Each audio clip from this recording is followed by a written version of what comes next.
বাসর রাতে এমন একটি অনাকাঙ্ক্ষিত ঘটনার আশঙ্কাও কোনোদিনও আমি করিনি। আমার স্বামী শিশির সাথে বসে গল্প করছিলাম। হঠাৎ কেউ এসে দরজা ঠোকা দিল। শিশির দরজা খুলতেই ঘরে ঢুকলো তার ছোট্ট চাচির মেয়ে অর্ণি। অর্ণি এসে আমার পায়ে পড়ে গেল আর কাঁদতে লাগলো। আমি বললাম, কি হলো তোমার? আরে এমন করছো কেন তুমি? অর্ণি কাঁদতে কাঁদতে বলল, ভাবি আপনি আমার সর্বনাশ করবেন না প্লিজ। শিশির ভাইকে আপনি ডিভোর্স দিয়ে দিন। আমি বড় অবাক হয়ে বললাম, কি বলছো এসব অর্ণি? তোমার মাথা ঠিক আছে তো?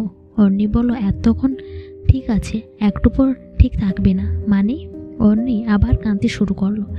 আমার পা শক্ত করে ধরি। আমি আবার শিশিরের দিকে তাকালাম, বললাম, ও এমন করছে কেন? ওর কি কোনো সমস্যা হয়েছে? শিশির বোকার মতো তাকিয়ে আছে, কি করবে না করবে কিছুই বুঝতে পারছে না। আমি অর্ণির দুটো হাত ধরে বললাম, অর্ণি তোমার কি হয়েছে, খুলে বলো প্লিজ। অর্ণি কাঁদতে কাঁদতে বলল, শিশির ভাইয়ের সন্তান আমার পেটে। এই দেখো হাত দিয়ে, তুমি দেখো। অর্ণি আমার হাতটা টেনে নিতে চাইল তার তলপেটের কাছে, কিন্তু আমি এক ঝটকায় ওর কাছ থেকে সরে গিয়ে খাটের এক কোণে বসে পড়লাম। আতঙ্কিত চোখে তাকালাম শিশিরের মুখের দিকে। তারপর কাপা কাপায় গলায় বললাম, শিশির, এই শিশির, ও কি বলল তোমার কথা? তুমি আমার সর্বনাশটা কেন করলে? কেন? শিশির হতভঙ্গের মতো আমার দিকে তাকিয়ে বলল, না, ও মিথ্যা বলছে। অর্ণি এবার শিশির কাছে গিয়ে ওর একটা হাত ধরল। তারপর বলল, কেন মিথ্যা বলছো তুমি? আমার সব কিছু শেষ করে দিয়ে কেন এখন অস্বীকার করছো? তুমি না করুণ শপথ করে বলেছিলে আমার ছেড়ে অন্য কাউকে বিয়ে করবে না। তোমার এই কথা মেনেই তো আমি তোমার কাছে আমাকে সঁপে দিয়েছিলাম। আর তুমি কি এখন সব কিছু অস্বীকার করছো? কথাগুলো বলে আবার হাউমাউ করে কেঁদে উঠল অর্ণি। শিশিরের চোখ দেখা গেল এবার লাল টুকটুকে হতে। সে তার লাল চোখ নিয়ে এগিয়ে এলো অর্ণির কাছে। তারপর অর্ণির চুল টেনে ধরে বলল, বের হয়ে যা বলছি আমার ঘর থেকে। অসভ্য মেয়ে। শিশিরের এমন আচরণ আমার মোটেও সহ্য হয়নি। সঙ্গে সঙ্গে আমি বিছানা থেকে নেমে এসে শিশিরের সামনে দাঁড়িয়ে ওর গাল ঠাস করে জ্বর বসে দিয়ে বললাম, লজ্জা করে না তোমার এইসব করতে? একটা মেয়ের জীবন নষ্ট করে দিয়ে এখন তাকে ঘর থেকে চুল টেনে ধরে বের করে দিচ্ছ? কি ভেবেছো তুমি নিজেকে? আমি সব কিছু দেখি সহ্য করব, মেনে নেব? তুমি যে সৎ ছেলে আর অর্ণি মৃত্যুক দুশ্চরিত্রা। না, কখনোই না।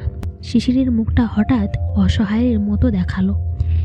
এই সুযোগে অর্ণি তার কোমরের গিট থেকে বিষের একটা শিশি বের করে ফেলল আর সে শিশি সামনে ধরে বলল, আজকে তাড়িয়ে দিলে আমি বিষ খেয়ে সুসাইড করব। এমনিতেই তো আমার সব কিছু শেষ। আমি মরে গেলেও তো কারোর কিছু যায় আসে না, তাই মরে যাওয়াই ভালো। শিশির এবার বেশ বিপাকে পড়েছে। ওর মুখটা কেমন শুকিয়ে মরা গাছের পাতার মতো হয়ে গেছে। আমি ওর দিকে তাকিয়ে এবার বললাম, কি এখন মুখটা একেবারে শুকিয়ে কাঠ হয়ে গেছে কেন? যখন একটা মেয়ের জীবন নষ্ট করছিলে তখন মনে পড়েনি এমন ঘটনা ঘটতে পারে? বাই দা ওয়ে, অর্ণিকে তুমি বিয়ে করবে আর আমি আগামীকাল চলে যাব এই বাড়ি ছেড়ে, কিন্তু তোমায় এখানে রেখে নয়, জেলে দিয়ে। শিশির যেন এবার কেঁদে ফেলবে। সত্যি সত্যি তার চোখ থেকে এক ফোঁটা জল গড়িয়ে পড়ল গালের উপর। সে এবার দাঁড়ানো থেকে ধপ করে বসে পড়ল মাটির উপর। তারপর হাঁটুর ভেতর মাথা গুছিয়ে দিয়ে শব্দ করে কাঁদতে শুরু করলো। অর্ণি দূর গিয়ে জড়িয়ে ধরল শিশিরকে।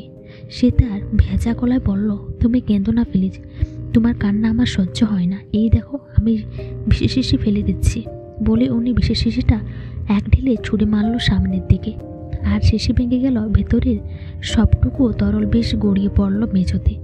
কি দুর্গন্ধ সেই বিষের! সেই গন্ধে আমার দম বন্ধ হয়ে আসছে, বমি পাচ্ছে, মাথায় কেমন ঘুরছে, মনে হচ্ছে এখনই আমি পড়ে যাব। অর্ণি এসে তৎক্ষণাৎ আমার ঝাপটে ধরল। তার বুকের উপরে আমার অরাস দেহটা আটকে থাকলো। গল্পটা কেমন হয়েছে অবশ্যই কমেন্ট করে জানাবে।